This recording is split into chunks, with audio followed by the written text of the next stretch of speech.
Hello दोस्तों, कैसे हैं आप लोग। आशा है कि आप लोग खुश और स्वस्थ होंगे। Good afternoon to all of you. मैं हूं जूही और आपका स्वागत है हमारे चैनल SKB मन ट्यूशन में।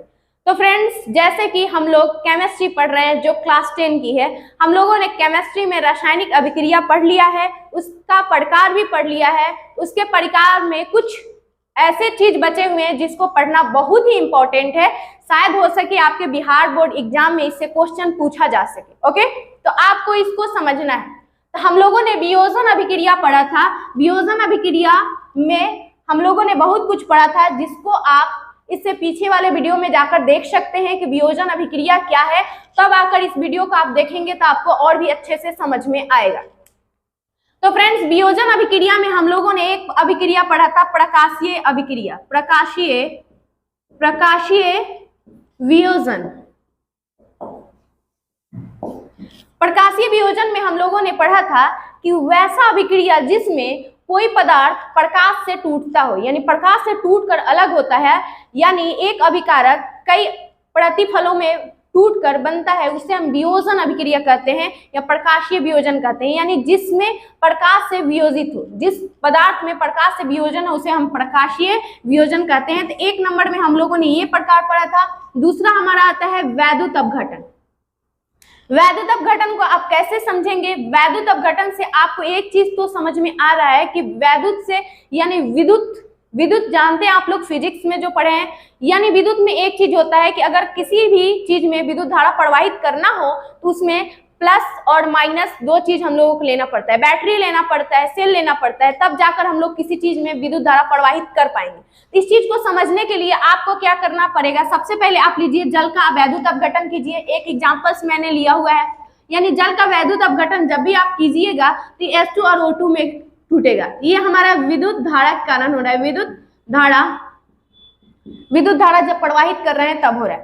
तो फ्रेंड्स देखिए, इसको समझने के लिए सबसे पहले आपको क्या करना पड़ेगा? एक पात्र लेना पड़ेगा, यानी एक बर्तन। इसे हम पात्र बोलते हैं, ठीक है। पात्र का मतलब होता है बर्तन, ठीक है। और इसमें क्या करना पड़ेगा? हमें क्या करना पड़ेगा? बैटरी के सिरे जोड़ लेने होंगे, ठीक है।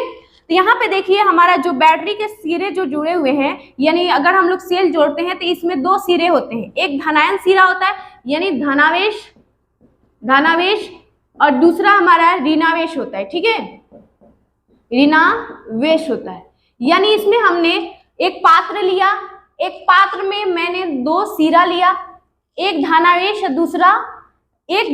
दूसरा ऋणावेश, ठीक है। ये मैंने छड़ लिया जो ग्रेफाइट का है। किस चीज का है? ग्रेफाइट का।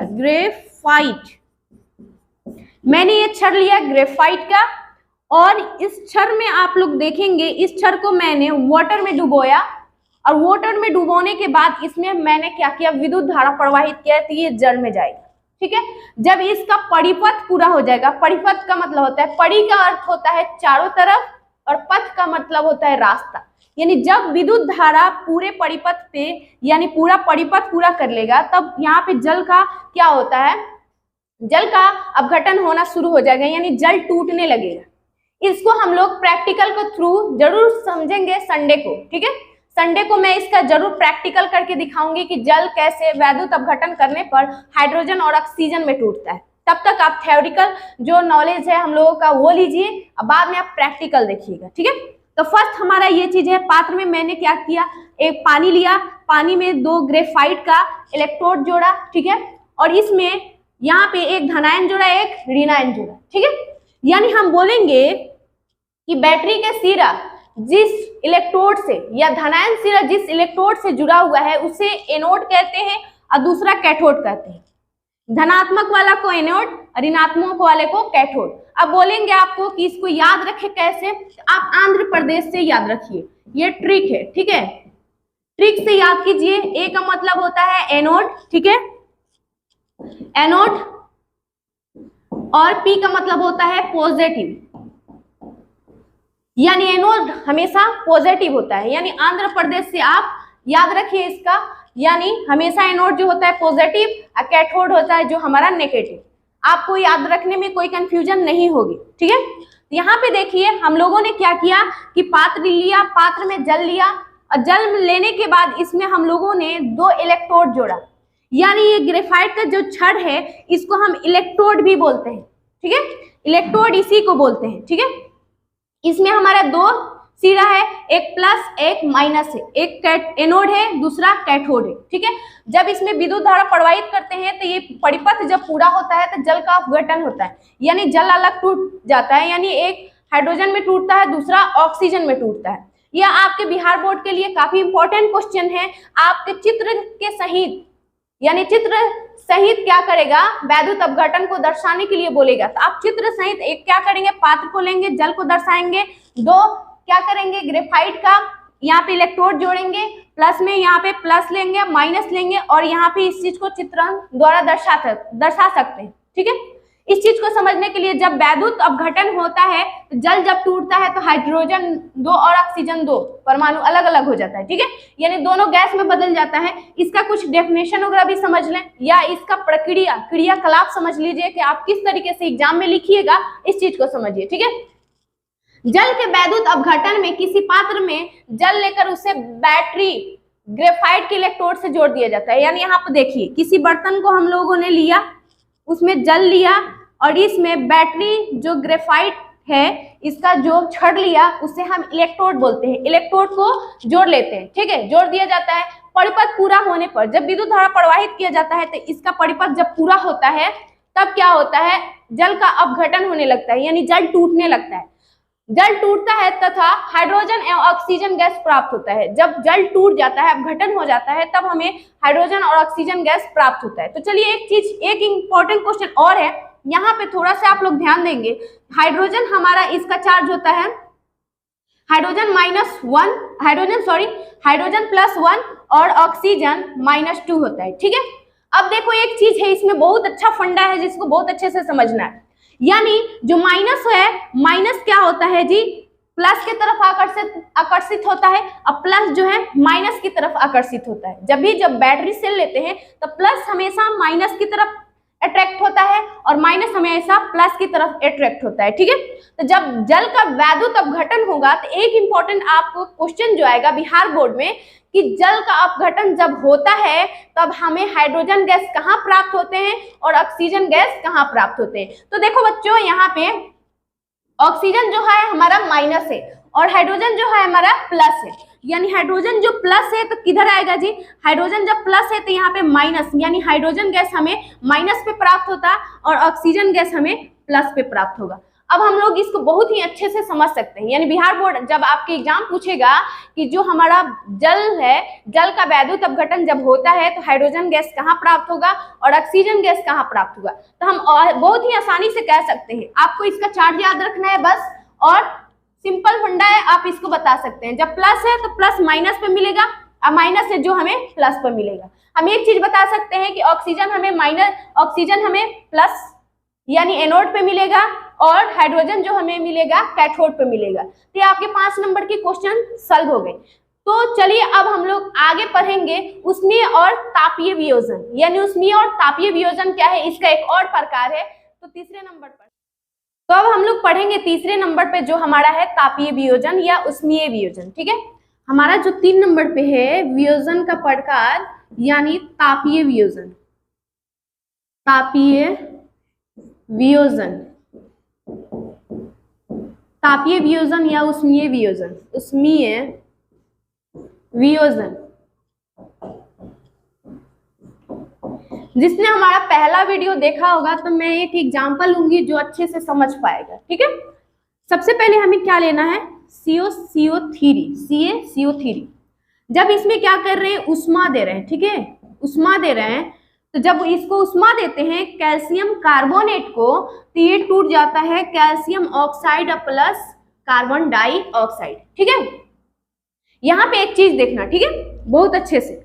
यानी तापीय वियोजन या उष्मीय वियोजन का अर्थ होता है कि किसी चीज में या किसी अभिकारक में जब हम लोग ताप या उष्मा देते हैं तब वो पदार्थ या वो अभिकारक टूटकर एक से अधिक अभिकारक प्रतिफल बनाता है, उसे हम क्या कहते हैं, उष्मीय वियोजन कहते हैं। ठीक है, इसका सबसे पहले आप डेफिनेशन लिखिए, जिसमें उष्मा या ताप के द्वारा वियोजन होता हो, वियोजन होता है उसे उष्मीय या तापीय वियोजन कहते हैं। तापीय वियोजन कहते हैं। देखो बहुत ही इंपॉर्टेंट चीज है यहाँ पे, यानी यहाँ पे देखो ये हमारा अभिकारक है। क्या है? अभिकारक, और ये हमारा है क्या है? प्रतिफल, या इसे उत्पाद भी बोलते हैं, उत्पाद। ठीक है, देखो बच्चों यहाँ पे एक चीज है कि जब हमारा जो कैल्शियम कार्बोनेट है इसे क्या कर रहे हैं? गर्म कर रहे हैं, यानी इसमें उष्मा दे रहे हैं। तो ये कैल्शियम कार्बोनेट टूट जा रहा है, कैल्शियम ऑक्साइड, और इसको क्या कर रहे हैं? जो कैल्शियम ऑक्साइड में टूट रहा है फिर कार्बन डाइऑक्साइड में टूट रहा है, यानी ये उष्मा के द्वारा टूट रहा है। ठीक है, तो हम बोल सकते हैं कि वैसा अभिकारक जिससे उष्मा के द्वारा वियोजन होता हो उसे हम क्या कहेंगे? उष्मीय वियोजन कहेंगे या तापीय वियोजन कहेंगे। ठीक है, यानी एक अभिकारक ले लेंगे, उससे अगर हम लोग क्या करते हैं, अगर इसमें ताप देते हैं या उष्मा देते हैं, अगर ये टूटकर एक से अधिक प्रतिफल बनाता है उसे हम क्या कहते हैं? उष्मीय वियोजन या तापीय वियोजन बनाता है। ठीक है, इसमें एक बिहार बोर्ड से क्वेश्चन और भी उठा सकता है, बहुत ही इंपॉर्टेंट है आपके लिए, वो सच में पूछेगा 2 क्वेश्चन जो अभी मैं तुरंत पढ़ाऊंगी, थोड़ा मिटाने के लिए चाहिए। देखिए बिहार बोर्ड एग्जाम के लिए एक बहुत ही इंपॉर्टेंट क्वेश्चन है जो तापीय वियोजन से है। ठीक है, जरूर आपके बिहार बोर्ड में पूछे जा सकते हैं, बहुत ही इंपॉर्टेंट है, आप नोट जरूर कर लें। फर्स्ट हमारा क्वेश्चन है लेड नाइट्रेट का तापीय वियोजन। ठीक है, लेड नाइट्रेट का तापन भी हो जाएगा या तापीय वियोजन। सबसे पहले आप बताइए कि लेड नाइट्रेट का सूत्र क्या होता है? तो लेड नाइट्रेट का हमारा क्या होता है? PbNO3 ठीक है, अब देखो बच्चों इसको हम तापीय वियोजन कर रहे हैं तो इसमें हम क्या करेंगे? उष्मा देंगे। ठीक है, इसमें हम जब इसको उष्मा देंगे तो यहाँ पे देखो एक ट्रिक बताऊंगी जिसे आपको याद रखना है। ठीक है, ट्रिक क्या रहेगा? जैसे आप ध्यान दीजिए कि अगर मान लीजिए कि आपको गैस चूल्हे पे बैठा दिया जाए तो आप क्या करेंगे? अगर आपके घर वाले आएंगे तो जरूर हम मुझे डांटेंगे, अरे बाप रे, ओ नो, ये क्या कर रही हो तुम, इस तरीके से आप बात बोलेंगे। ठीक है, तो सोचो मैंने क्या कर दिया? लेड नाइट्रेट को चूल्हे पे बैठा दिया। ठीक है, इसकी बहन आई लेड ऑक्साइड PbO। ठीक है, इसकी बहन आई लेड ऑक्साइड और इसने बोला या इसकी बहन बोली, ओ नो, ये तुम क्या कर रहे हो? ओ नो, यानी ट्रिक याद रखना है कि ये क्या बन रहा है। आप ऐसे हमारे साथ बने रहिए, आपको कोई भी अभिक्रिया याद नहीं करना पड़ेगा। ठीक है, यानी लेड नाइट्रेट को जब हम गर्म किए तो इसकी बहन आई लेड ऑक्साइड और वो बोली, ओ नो, ये तुम क्या कर रहे हो? ओ नो का मतलब हमारा ऑक्सीजन और नो का मतलब हमारा NO2 यानी नाइट्रोजन डाइऑक्साइड। ठीक है, अब पूछेगा आपके बिहार बोर्ड एग्जाम में कि क्या होता है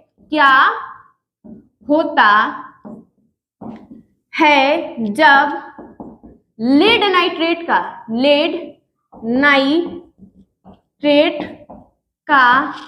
तापीय वियोजन किया जाता है। लेड नाइट्रेट का तापीय वियोजन किया जाता है। तो देखिए आप इस चीज को लॉक कर लें, ये जरूर ही आपके बिहार बोर्ड एग्जाम में पूछे जाएंगे। ठीक है, बहुत ही इंपॉर्टेंट क्वेश्चन है।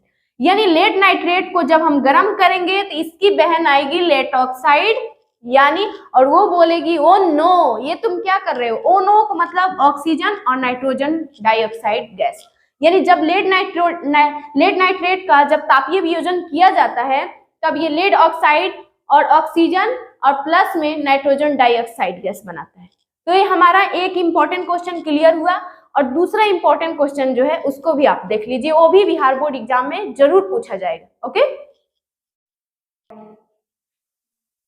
दूसरा हमारा इंपॉर्टेंट क्वेश्चन है फेरस सल्फेट, यानी क्या होता है जब फेरस सल्फेट का तापीय वियोजन किया जाता है। ठीक है, हमारा दूसरा इंपॉर्टेंट क्वेश्चन जो है बिहार बोर्ड के लिए, क्या होता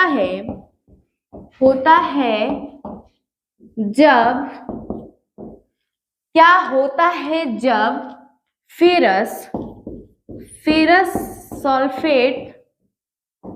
सल्फेट का तापीय वियोजन किया जाता है, वियोजन किया जाता है। देखो बच्चों, बहुत ही इंपॉर्टेंट क्वेश्चन है, इसको आपको नोट करना पड़ेगा क्योंकि ये सच में आ सकता है आपके 2 नंबर के लिए। ठीक है, तो अगर आप याद रखेंगे 2 नंबर आपके खाते में जाएंगे। ठीक है, तो यहाँ पे देखिए, पहले फेरस सल्फेट यानी FeSO4, जब इसको हम लोग गर्म करते हैं, यानी इसको गर्म करते हैं या उष्मा देते हैं। ठीक है, उष्मा देते हैं। देखो, जैसे हम लोगों ने लेड नाइट्रेट को गर्म किया, यानी उससे एक ट्रिक हम लोगों ने बनाया। उसकी बहन आई और वो बोली कि ओ नो, ये तुम क्या कर रहे हो। कुछ नालायक बहनें होती हैं, यानी वो बोलेंगी चलो जल रहा है तो जलने दो। ठीक है, यानी इस तरीके से मतलब कुछ आवाज देती हैं, किसी को चुप कराती हैं। तो इसको ट्रिक से याद रखने का एक तरीका है कि जब फेरस सल्फेट को गर्म किया जाता है, यहाँ पे फेरिक ऑक्साइड बनाता है। ठीक है, फेरिक ऑक्साइड प्लस में सल्फर डाइऑक्साइड और प्लस में SO3 ये बनाता है, यानी 2 गैस बनाता है। ठीक है, यानी जब फेरस सल्फेट को क्या किया जाता है, गर्म किया जाता है, तब फेरिक ऑक्साइड, फिर सल्फर डाइऑक्साइड और फिर सल्फाइड यहाँ पे हम लोगों को मिलता है। ठीक है, या यहाँ पे सल्फर टेट्रा ऑक्साइड भी बोल सकते हैं। ठीक है, यानी ये दूसरा क्वेश्चन भी बहुत ही इंपॉर्टेंट है। ठीक है, इसे आप जरूर नोट कर ले। ठीक है, ये बिहार बोर्ड में जरूर ही पूछा जा सकता है। ठीक है, ये चीज हमारा था ये चीज हमारा था क्या, यानी फेरस सल्फेट का तापीय वियोजन। ये 2 इंपॉर्टेंट क्वेश्चन था। अब हम लोग फिर पढ़ेंगे अगले वीडियो में। तब तक के लिए धन्यवाद। आप हमें ऐसे ही सपोर्ट बनाए रखिए हमारे चैनल पर। बच्चों, यदि आप हमारे चैनल पर नए हो तो हमारे चैनल को सब्सक्राइब कर लें, लाइक करें और वीडियो में कमेंट करना ना भूलें और वीडियो को शेयर करना ना भूलें। तब तक के लिए धन्यवाद। हम लोग फिर मिलते हैं नेक्स्ट वीडियो में।